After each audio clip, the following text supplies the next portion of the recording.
I'm Jasmine Bohe, and I'm presenting the following Phenomenological art inquiry project on Canada's renowned artist Robert Davidson's awe-inspiring artwork. This project is prepared for UBC's Indigenous Visual Expressionist Pedagogy course for Professor Dr. Shannon Leddy. Robert Davidson is an artist whom I discovered through this course. I was inspired to consider his art for this project because I was absolutely inspired watching the documentary Haida Modern that Dr. Shannon Leddy recommended to view, which is currently available on the Knowledge Network. Davidson is a Canadian artist from Haida heritage. He grew up in Ol-Messet, Haida. I could see through interviews during the documentary that Davidson inspired many Indigenous artists in BC and in Canada.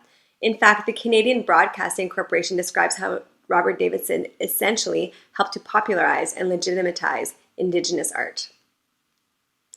Davidson is now an internationally recognized artist. He creates totem poles and masks. He is also known as a printmaker, painter, and jeweler.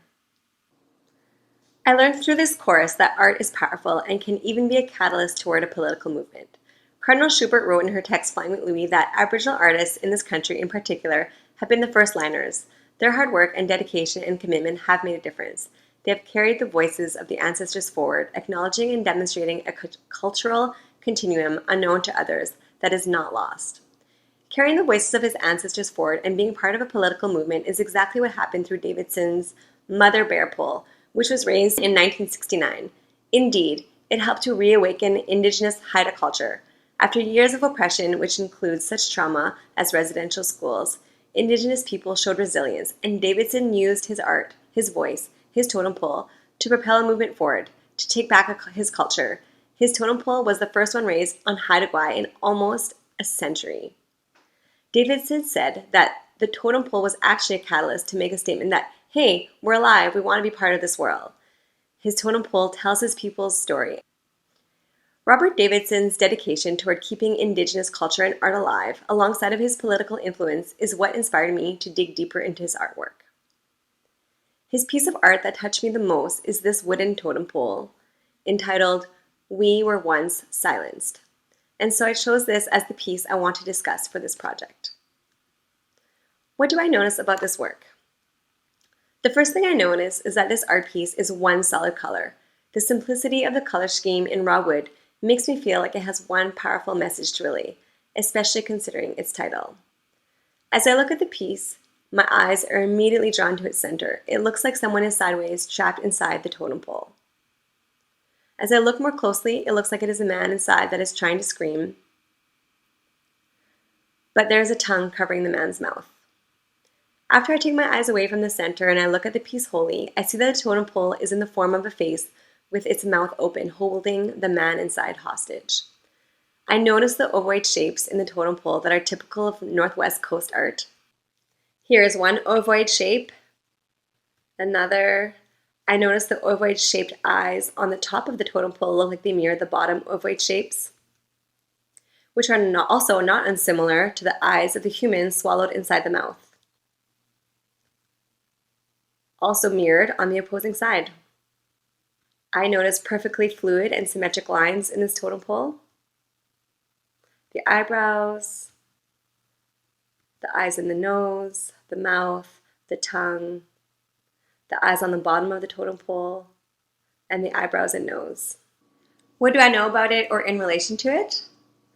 I know that it is 7 feet tall. It was carved in 2000 by Davidson.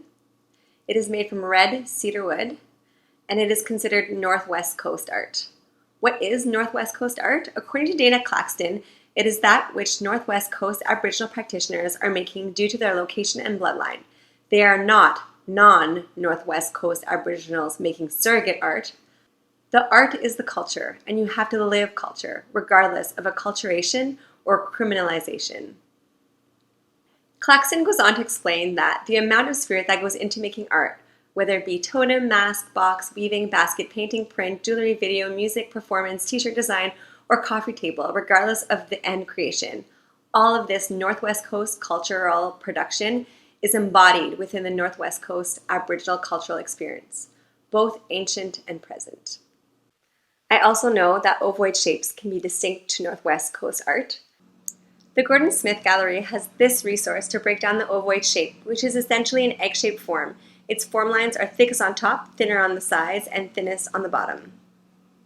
Davidson's ovoid shapes are inspired by nature. The shapes are in nature. When I walk on the beach or when I look at a shell, they have the beginnings of an ovoid. When I see the pattern on the beach, I say, wow, those are U-shapes. Here is the Gordon Smith Gallery's breakdown of the U shape. Its form lines are thickest on top, thinner on each side, and taper down to a fine tip. The fluid, symmetrical shapes I pointed out earlier are U-shaped, inspired by nature and distinct of Northwest coast art. I also know that it's a reflective piece of art on the impact of colonization and residential schools, according to Sarah Davidson, who expressed this during the documentary How to Modern. I remember walking into a studio, and when I first saw that pole, it just grabbed a hold of me. And that wasn't a commission, that wasn't for somebody else, that was my father reflecting on and working to understand the impact of colonization and residential schools on himself, on his family, on his community. Finally, I know that the title of the piece is We Were Once Silenced. And what I know in relation to that is that Davidson's Haida Gwaii community, like many Indigenous people in Canada, suffered through colonialism, where they were silenced in the sense that they were forbidden to speak their language and forced into residential schools to also silence their culture.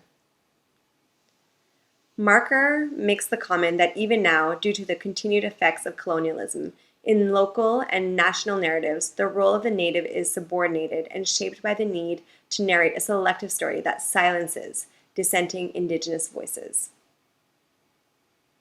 In this piece, Davidson is breaking the silence. What do I dislike about it? What do I resist? I dislike that there is obvious torture, pain, and agony within the totem pole. I dislike that it makes me sad. Life is hard enough as it is, so I resist wanting to look at it. I resist wanting to know the truth that this kind of pain has been inflicted on a sentient being. Cardinal Schubert states that in First Peoples traditional culture, representation is reality.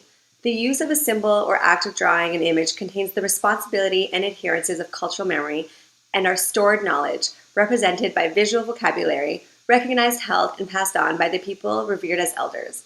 Native images have never been abstractions of reality, as the hand that made the image was inextricably linked to an ongoing contemporized protocol.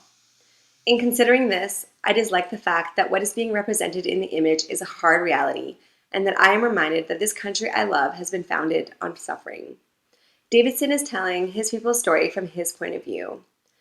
Tamati Quinnell suggests that artists are often the ones to be the voice of their community. She says that artists have been described as social barometers with the ability to measure, reveal, and reflect what is important and valued by the community with which they are associated. They are often the commentators, the recorders of events, or sometimes even the carriers of history, culture, and knowledge. And so what I resist in this piece of art is that it is hard to grasp the story that Davidson is relaying on behalf of his tribe, the story about the impact of colonialism and about the brokenness that residential schools cause on him, his parents, his ancestors, and his community. What do I like about it? What resonates? I like the red cedar used to carve this totem pole, the rawness of it, and the simplicity of the one natural color from the wood. I appreciate that Indigenous art often uses natural materials with which to work. I like that it is aesthetically pleasing in its curves, fluid lines, and symmetry. I appreciate that this totem pole contributes toward a decolonization in the sense that Davidson is reviving Haida culture through the traditional art form of totem pole carving and its traditional form lines. By doing this, he is giving back the spirit and waking everyone up and saying that his culture and history cannot be erased. Finally, because the title We Were Once Silenced is in the past tense rather than in the present tense, I feel that this totem pole gives off hope because Davidson is telling us through his choice of title that although Indigenous people were silenced once, they are now breaking the silence. They are using their voice through their art and storytelling to reclaim what is theirs and to make a noise. Davidson explains that being silenced held us in recession. It was almost like we were imprisoned. We couldn't express ourselves through a ceremony, through the knowledge that was handed down for generations. Now is our time to tell our stories and also to reclaim our place in society. We can no longer be silenced. There is a political movement propelling forward through Davidson's self-determination. In this, I see hope for a change and for a better present and future. Hope that the Indigenous voice has a say in the narrative of reconciliation because, as Martin explains, our retelling will necessarily privilege Indigenous insights, values, practices, and ways of knowing. We must reflect back our stories to see ourselves more firmly in the world so that we can dream the future. What questions arise for me in looking at this piece of art? I wonder why there are mirrored faces and what their significance is. And since the totem pole has mirrored images, I wonder what it would look like if it was turned upside down. Did Davidson carve mirrored images so that the totem pole could be raised upright the other way too? The faces are mirrored, but slightly different from one another, and so I also wonder how it would change this piece. Finally, I wonder what it would feel like to see this totem pole in real life, considering it is a three-dimensional piece of art and 7 feet tall. What would I be able to notice differently? Would it feel more powerful? In that regard, I am reminded of my privilege in being able to even view this piece of art thanks to its online presence.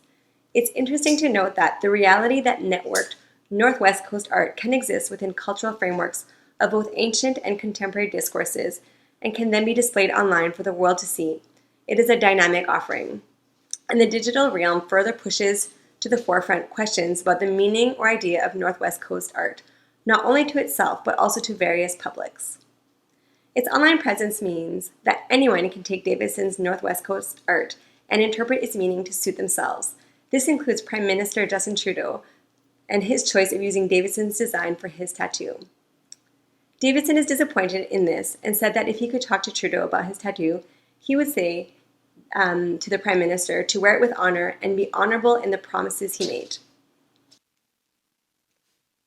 Here are my references.